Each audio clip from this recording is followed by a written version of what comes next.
This is the Big O Show. This is the Big O Show. All right, let's do it. He's ready to go. The man, the myth, the legend, Matt Verderame. And sadly, Matt Verderame was there yesterday. It was a happy moment, but unfortunately, it did not turn out well. Let's bring him aboard. Matt Verderame, of course, from Sports Illustrated. He was there with his father at the parade yesterday. That's why he wasn't on the show yesterday. How you doing, my brother? How you hanging in there? I'm fine. Thanks. Yeah, that was interesting and then tragic. And I think what's more tragic, quite honestly, is the reaction to it. The Right. reaction to it, which is the reaction to every single shooting in this country, which is Big the deal. same bullshit cycle Yep. that we go through all the time. Yep. And it's tragic that someone lost their life. It's tragic that over a half dozen kids were shot, and thankfully they appear that they'll survive. But yeah, we were a little up the parade route. We were having a lunch actually when it happened. I think, and look, I'm not from Kansas City. I'm not that familiar with the layout, but I think we were about 4 to 6 blocks away. So we didn't even hear it. We saw a lot of the first responders going down there. To be honest with you, I didn't think much of it. I just thought parade's over. They're going down there to kind of, maybe there's a dispute, whatever. We didn't even know that something had happened until we got back in our car, and I looked at my phone, and all of a sudden, all these people were texting me. But yeah, awful situation. Yeah. I'm one of those that was texting you. Yeah, you were. Yeah, and thank you. I appreciate it. But yeah, you were. You were. My wife was. My mother was. People that were at the parade were. Yeah, there were a lot of people. I tweeted out, I said the NFL can end this. Hold all celebrations inside your home stadium. Yep. Free tickets to your season ticket holders. You already have their IDs, everything. So everything goes in. They can't circumvent the tickets to anybody. It must be them and their IDs at the door. And then the rest that's left in single game tickets, after you've given, your sponsors an opportunity to come to it, then you sell those just minimal price, $3, $4, $5, and it goes to a charity. But at the same time, everybody that buys a ticket has to have an ID, and there is no transfer, no nothing, and you will go in with that ticket, and then everybody is searched, and you have a controlled environment. There will be no weapons. Everybody will be safe. You can even have security all the way out to the parking grounds where you can't even come in unless you have a ticket. And so, boom, you control the environment. You open up the television coverage to all local stations since NFL Network is not there. You do the charitable thing, the right thing. Let the local networks do their pre-coverage and post-coverage and all that crap and all that. That way, everybody revels in it. Everybody takes advantage. They're either at the stadium or they're witnessing it in their television, phone, somewhere. Right. But at least everybody is safe. Look, dude, I know we're going to get the people, I don't want to change the way I live. Well, we change the way we fly. Okay? So, the bottom line is we can't keep people safe in these things. Here's my thing with that. And I'm not going to turn your show into my platform, but here's my thing with this. Go for it. Look, here's my problem. All those same people who sit there and say, we can't change the way we live. Well, then change the circumstances by which we live by. Or shut up about it. Like, that's my opinion. You're so hard up about can't change. Nobody's taking my freedom. Well, then you know what? Your freedom's going to get impacted in another way. That's reality. And look, I'm not anti-2A. I grew up in a household that owned guns. I grew up. I own a gun. I have no problem with guns. Listen, I have no problem with you owning a gun to protect yourself, your family. You're a hunter. You want to go. Hey, go with God, man. I'm not sitting there being that guy. I'm not saying everybody should have to hand in their gun. There is no reason on God's green earth you need an assault rifle. You need a weapon of war. You don't need an AR-15 to protect your family. And by the way, I already know somebody out there's going to be like, an AR-15 is not an assault rifle.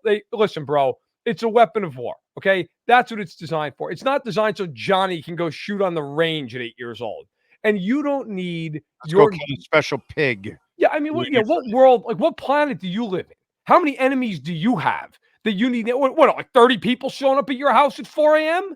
Wow. Like, you're fine with a Glock. You're fine with a single action rifle. Like there's no need for it. And the shame of it is it's not just Kansas City. There was a shooting in Florida yesterday. There were 3 separate shootings that involved multiple people. And I'm to the point of it, like, look, I think I'm fairly good to speak on this because I'm not a liberal and I'm not a conservative. I think both sides of it are completely nuts, frankly. Like Exactly. I am right down the middle. I have conservative views and I have liberal views. And I got to tell you, the next person that comes up to me and says, it's not a gun issue. Yeah. What is the only common denominator with a mass shooting? Gun. It's a freaking gun. And it's almost always an AR-15. So how about we try this? Get rid of AR-15s. But you know, then see what happens. Let me tell you what I talked about it before you came on. I called it more of a foundational problem. And what I mean by that is you need to create guns as a hot potato. In other words, so you got caught DUI, you might have a little bit of a rap sheet or not or whatever, but you're carrying a stolen weapon. 15 years in jail. End of story. No questions asked. Yep. Done. I'm 57. How old are you? 35. How many times have you carried around a stolen weapon? 0. Exactly. Do you have any desire to carry a stolen weapon? I don't know. Do you have any desire to carjack somebody? I don't know. Okay, so that's my point. Yep. So we have to send the message where you commit a crime with a gun, nobody shot, you get 15 years. You commit a crime and somebody just shot, you get 25, 30 automatically. Somebody dies, you go to the chair too, buddy, right away. Sounds good. You get your one appeal and no 8 appeals. No. One appeal and it's over. You were found guilty, like these 3 scumbags yesterday that we had this girl die. All 3 need to go. Okay. Yep. And that's, you need to start sending a message that there is 0 tolerance, no matter what gun it is. Yeah. And then that way it starts to really resonate, because the rest of us that are normal human beings, that we have our guns at home to protect our family, or some, sure. I'm not a hunter, but I have friends that hunt. That's fine, dude. That's all legal. That's normal human stuff that's been going on forever. What's not normal is carjacking and rape and mass shootings, and bro. And that's where we have too much tolerance for criminals. Period. We also have this weird thing about that we're Americans, and therefore every single freedom that is possible needs to be ours. And I am never going to be the guy who's like, I don't want freedom. Of course, everybody wants as much freedom as they can. Guess what? I don't have freedom to go 150 miles an hour on the freeway. No. I don't have that freedom. You know why? Because I'm dangerous as hell if I'm going 150 miles an hour. Or when so stay away from you in Germany. Correct. I wouldn't get near me on the Autobahn. Okay. Or when I fly, I take off my shoes and I take off my belt and I go through a screening. You know why? Because 9/11 happened. That's why. And guess what? I'm fine with that, because I'd rather not have my plane hijacked while I'm on the way out there. And I know that the chances are minuscule inside a minuscule, but guess what? I'm still good with going through there, because in the off chance that something's going down, I'd rather that guy gets caught. Okay. Right. I'll live with taking my freaking Nikes off for 30 seconds and putting them back. And if you're a responsible, law-abiding gun owner, you're fine with all this stuff too. You don't have a problem getting a license. You don't have a problem going through this. Waiting 7 days, 10 days. Yeah. What are you worried about? What are you worried about? I mean, and to your point, by the way, the foundational gun laws, and I'll leave it at this.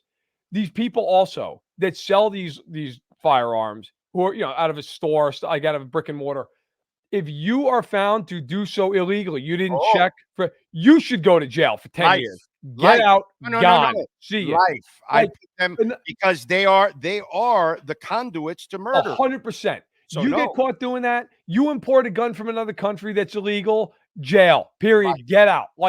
To me, you want to stop this stuff, that's how you stop it. Foundational. You bury somebody for breaking a law that involves firearms, and then it'll stop. But until that happens, it won't stop. And what happened yesterday was unfortunate, because it was a really nice day. It was 60. It was sunny. It was beautiful in Kansas City. And that parade will forever correctly be remembered for some asshole who decided to get into a dispute, and then it turned into multiple assholes just shooting guns off, and one person loses their lives, and a whole bunch of kids have their innocence shattered forever. Right. Yeah. And until we attack it foundationally, it's not really specifically about one gun or another. We need to make all guns, we need to make guns like it was when I was a child. Okay. I had guns lying around my house everywhere. My dad had at least 5 guns in his house. Shotgun, He had a rifle. He had several handguns. He was cleaning them all the time, and they were there for. I could touch any of them if I had the balls. Okay, but see, that's the difference now. The kids don't have our common sense from back in the day. We didn't have all these stupid shootings and all. We kind of knew what it was. Why? Because your dad could scare you the way they can't scare you now. Your dad scares you that way. He goes to child services nowadays. Back in the day, it was a whole different ball game. You knew not to touch anything. You know what I mean? But it's now you got to have gun locks, and now you got to understand that you have to live differently because people are not nearly as responsible as they used to be 30 and 40 and 50 and 70 years ago. There was more common sense with a lot of that stuff. Listen, let's also be real too. The weapons are different than they were 30, 40, Yes. 50 years ago, right? I mean, your dad probably didn't have an AR-15 sitting there on the kitchen table. No. But hey, why don't you go outside and shoot into a fence and see what happens? Like, Yeah. It just listen. I I'm couldn't 35. even carry the gun. I couldn't even if he saw me pick up a You're gun. a dead man. I'm a dead man. Yeah, of course. Like, dead man. My dad owns a 22. Has my whole life. Always had it in his closet. I knew where it was. Never touched it because, like you, I'd have been in a bad way. Okay, like my best friend in high school, his room, they had 5 guns. I believe they're all rifles. One might have been a shotgun on a rack right above his bed. And those things, like the rack wasn't really that good on the wall, and it would jingle around. Like, and I asked him once, I'm like, those things loaded? He's like, yeah. Never thought to myself once, like, oh, this could go downhill, right? Like, we're idiots. Like, one of us slams into the wall, like this thing falls off the. Nobody ever thought about it. He hunted all the time.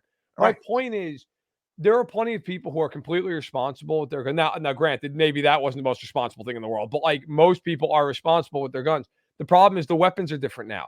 The worst argument in the world are these people, these cretins who are like, listen, I need it because the government might come after me. Bro, I got bad news for you. If the government comes after you, your AR-15, not going to win against their drone. It's not going to happen. This isn't 1785 where it's musket on musket out in the yard, man. Like, you're going to lose. You're going to lose. Like, so the idea that, like, you're protected against a tyrannical government because you have a shotgun, like, no. Like, that. This isn't 1700 something. You're losing. The LA car chase always ends one way, right? It does. Always. Yes. You're not winning that. You're not walking out of that. Like, it's amazing the lengths that people will just sell crap so they can go, well, but I want what I want. No, get lost. Yeah. You're like, you can give me an argument that you like your weapons and that's fine and whatever, but don't give me bullshit. That drives me insane. And that's what most of these arguments are. Yeah. No, it's just and hopefully we'll be able to, attack it the right way. But I have no hope, unfortunately, that that's going to end up happening. What are they? What's being talked about for the poor radio DJ, bro? She was young, man. Yeah, she's in her 40s. Wow. I mean, it's really like I didn't know her personally. I know some people who do know her, and they're crushed. By all accounts, she was a wonderful person, a mother. Of two children, to my understanding, and it's tragic. Anybody losing their lives, I think there's a natural thing. You see over 20 people shot, one person passes away, and I think there's always a natural inclination to go, like, my God, like, thankfully all the kids are okay. And the bottom line is, yeah, sure, thank God everybody who survived, but like, somebody lost their life. Somebody lost their mom yesterday. Multiple people lost their mom yesterday. Somebody lost their wife. Like, somebody lost their daughter. And it's just, and again, like pretty much all these they're just so senseless. Yeah. Like, what was the point? Because you got into an altercation, and then everybody and their mother who got in this altercation apparently was like, hold on a minute, like, I have a weapon of war available to me. And this, by the way, forever to me, the argument of like, well, if there's a good guy with a gun, bro, there were 800 good guys with a gun. Yeah. I was down there. You couldn't believe the police presence down there. Of course. Didn't matter. One of the guys got tackled by civilians. Two civilians tackled the guy in the street. God bless those people. Like, I mean, it's crazy. Yeah, like crazy stuff. But then you get these people like, hey, stop bad guy with the gun, get a good guy with the gun. Well, bro, I got to tell you, there were 800 good guys with guns, and radios and every other piece of equipment you can imagine, and helicopters, didn't stop them. Like, Well, because 800 amongst 1 million. yeah, you're still fighting a losing battle. Yeah, You know? it's impossible. Again, environment you cannot control. And No. that's exactly what we're finding out about all these parades and these kind of things. City officials and now team officials in this case, they've got to understand you can't control these kind of environments. But the NFL, they have the power to control this because they can just limit it inside their stadium. And I hope they do that so we don't have a Lisa Lopez Galvan losing her life, yesterday. And that was just absolutely sad, to see that. Now, I don't know how you segue to football, my brother. I'm wrong. He's staying. He wants the three-peat. I thought Travis was gone, dude. I thought he got humanized, and you thought he would play because he's got 2 years left. But this three-peat thing, and then Chris Jones. I even had some, Dolphin fans who always love these silly hypotheticals. Hey, why don't we go after Chris Jones? I'm like, well, is he available? How do you even know? Well, now Chris Jones wants to be there for a few more years. Kelsey is coming back. So, and that they're going to focus on the draft and bring another wide receiver to that team. You can bet your ass on that. Yeah. Talk to me about how it looks for them, because obviously they've got money and they've got to pay people and the challenge of all that kind of stuff. Well, listen, I think it's going to be very interesting. Their off season is mostly about trying to figure out how to keep the defense together. They have L'Jarius Sneed, who's a free agent, who went on Up and Adams, K. Adams show today, and when asked if he had a message for Blvd, said, "Pay me, pay me, pay me." So I don't think he's taking a discount, nor should he. Chris Jones is potentially going to be back. We'll see. I think it's kind of been widely believed that in KC, it might be tough to keep him. And then he spent the entire parade screaming about how he wants to come back for 3 more years. I was going to tell you this. He's got 3 titles. This is his last big contract. Correct. I think KC gets a price break here on this one because he wants the legacy part of this whole thing, and he's happy. And maybe he's watched other people. Maybe he watched the Dalvin Cook situation. Like he was just chasing money, and then he found out he was unhappy. And like other Mecole Hardman, he went to chase the money with the Jets. By the way, I could see Mecole didn't change just because he left the Jets. No, he kept the jewelry. Yeah, that jewelry is too expensive. He was wearing it. I'm going, that doesn't go with your thing now. You're a Chief, not a Jet. But I'm thinking, I spent $150,000 on this. I'm wearing it. He gets away with it because in Kansas City, his nickname was the Jet. Yeah. So he can just be, it's the Jet, and it works out for him. Right. Exactly. But maybe he sees some of that, and I'm wondering, when I hear Chris Jones say that, I'm saying, dude, you're kind of losing slight at leverage a little bit. You are Pat Mahomes on defense, but still, you know what I'm saying? So I almost feel like there might be a better marriage in the offseason between those two guys. Right. The team and Jones. I don't know. I'm just speculating. I'm just throwing it out there. I don't know. It's going to be interesting. It's going to be look, I think with Jones and Sneed, my guess is that one of them stay. There's a world, if they sign Jones, they could tag Sneed. I mean, they could do that. They can open up money with Mahomes' deal because if they restructure him, they save like $35 million. And there you go. I mean, so they could if they want to, but then it gets tricky down the road with guys like Nick Bolton and Creed Humphrey. When you're three-peating, bro, you'll deal with that shit when you have to. I agree with you. That's kind of how I feel about this. Like just kind of talking to people around them, the mentality is like, we have to do this. So like I think look, it's kind of like if you're in the middle of a perfect season and you could rest guys, but you're like, look, man, we're trying to have a perfect season. Like we're going for it. Right. Blvd is pretty aggressive by nature. I think they will try to keep as many of these guys in-house as humanly possible. And they might say with the receivers, look, there's 1 million receivers in this draft. Let's just take one. Let's take one in the first round. Let's take one in the second round, whatever the case may be. But they just won the Super Bowl with this group. Like, I think there's 2 Super Bowls with this group. There's a good chance they're going to try to keep everybody around. I think Drew Tranquil is a guy they'll try to retain. I think Donovan Smith, they might let walk. They have Wanya Morris behind him who they like. But yeah, I think offensively, the only thing they really need to do is add a receiver.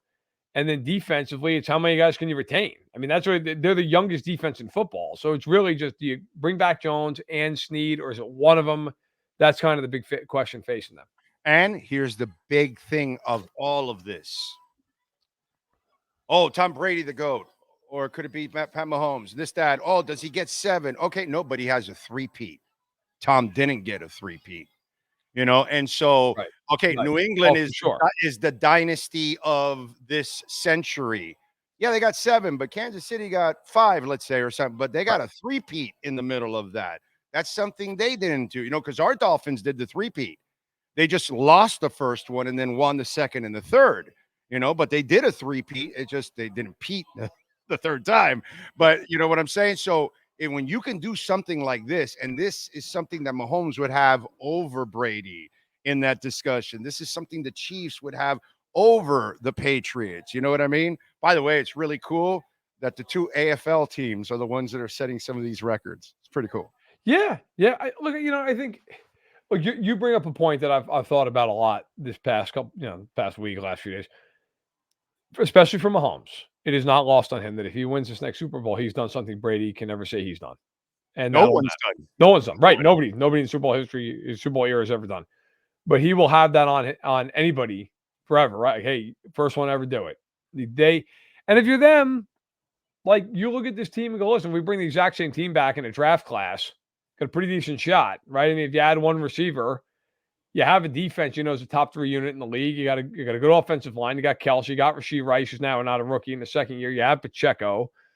I mean, so, and it's a division where the Raiders and Broncos aren't threatening. The Chargers should be better with Harbaugh, but you wonder if they're going to take a step back with the cap crunch this year. Yeah, they got problems. They got problems. Like, this might be kind of a reset year for the Chargers. So, like, and by the way, they need to hit on picks to reset this whole thing and all that. They're not making a quick turnaround. So if you're the Chiefs, you're looking at the conference going, all right, look, the division, if we're healthy, we should win the division again. And the Ravens are going to take a step back. So they're going to lose some guys. And, the Bengals, will see what happens with Higgins. I would think they tag him, but, we'll see. The AFC South, I like the Texans, but I don't think they're there yet. We'll see how the offseason plays out. The AFC East is probably where you're threatened. I mean, Miami has a lot of talent. Buffalo is the team you look at and go, okay. But I mean, all the QBs, bro. All the QBs are in this conference. Right. So I think I would not be surprised to see the Chiefs do whatever they can to try to keep just about everybody at a receiver, and then say, hey, look, if we got to pay for that 3 years down the road, fine. We'll pay for 3 years down the road. Last year, the Panthers ended the Stanley Cup where Tkachuk scored a goal and everything with a broken clavicle. Yeah. Yeah. Okay. Radko Gudas had a high ankle sprain. Played the entire series with a high ankle sprain. There were a couple other guys that had this, that. You're like, what the hell is going on here? And then we have the NBA that has load management.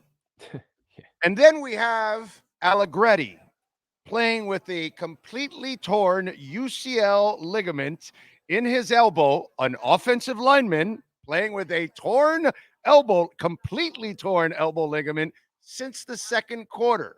Yes. It's interesting how NFL players, NHL players actually, play the game to the extreme compared to the NBA that they're worried about their little load management crap. I mean, that was crazy when it came out that Allegretti played with a torn UCL from the middle of the second quarter. That's crazy. Come on. And like Mahomes tweeted out afterwards. Mahomes was like tweeting basically like, yeah, we needed him. Like, yeah, well, he's done it too. He's done it too with the ankle. Oh yeah, for sure. Like, that's still, it's crazy. Like, I mean, you're blocking a 330-pound guy can run like the wind, and you're like, all right, listen, people don't understand pro sports. I mean, yeah, the NBA. Look, a guy's a hangnail. He's out for 2 months, but like the rest of these sports, like there are guys. I mean, you're playing with ridiculous stuff, and guys just play through it because they can, And it's like, all right, listen, numb it up for 3 hours. And I'm going to go out there and do it. And then at the end of the season, I mean, hockey, they're famous for this. Hockey, playoff season ends for some team. 8 guys get surgery. I mean, I'm a Devils fan. I remember one year, it was the last year they won the Cup, 2003. Scott Stevens, who was a great defenseman for them. People don't know who he was. Physical as hell. He took a slap shot off the side of his head, and part of his ear came off. And they sewed his ear back together, and he played in the next game, the next night. against Tampa. Just like nothing, just completely unfazed by the entire thing. Like they put a little flap over the ear to protect it, like just this little tiny flimsy piece of plastic, and he played the rest of the playoffs like that. Just fine, didn't matter. Guy lost part of his ear. There was blood all over the ice, and they just brought out like a little chisel and chiseled up the blood, and then he put a little cover over it. Good to go, not a problem. Played the entire rest of the playoffs like that. Like guys are crazy at that level. You kind of have to be to get there, and you see that occasionally. All right, man. What do you got going on in Sports Illustrated so folks can check it out, my man? I think I've got kind of on vacation for this week, so it's been nice. I'm going to be going to the Combine in Indy. Looking forward to that. Looking forward to being there. Will you be at the Combine this year? I don't think so, man. I don't think so. All right, I'm gonna pass on the Combine. I'm talking to a couple. If a couple people tell me they will have time to meet, then I'll go. Okay. But if I can't meet with certain NFL people, I don't want to go. Because the problem is what's changed in the Combine over the last 7-8 years is that the nights, some of the personnel people aren't going out nearly as much as they used to. It's true. And so you'll catch some guys, and it'll be later at night at sometimes that they're trying to sneak in. And some of these guys also, they don't even want to be in public with a drink in their hands because everybody's got a phone. Yeah. So, well, that's certainly true. I'm sure you get some of that. And so yeah. I'm still leaving it up in the air. I may go, but not yet. We'll see. Okay. Well, I'll be look, I've got some off-season pieces coming out. Gilberto Manzano, my colleague, is handling the NFC. I'm handling the AFC. I'm just like one move to look at for the off-season for each team, off-season outlook. Just like listen, frankly, to be honest, it's that kind of typical stuff to kind of set the scene. And then I've got the podcast going, the MMQB podcast, which we're taking a break this week. We'll be back next week. And just a lot of free agency, a lot of draft, kind of preparing for that time of the year.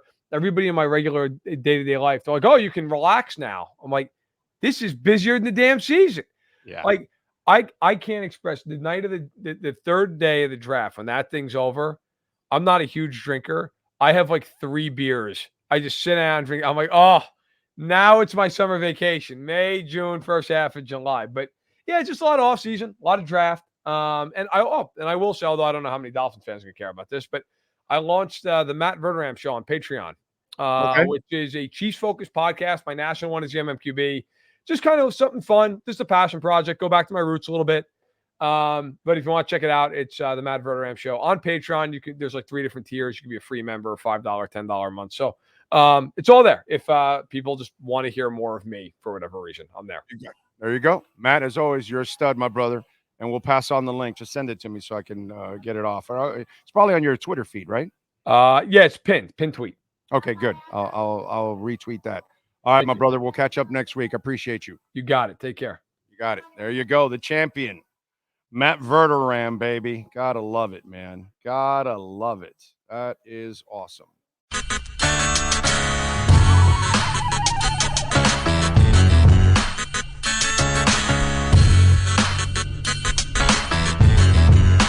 This is the Big O Show.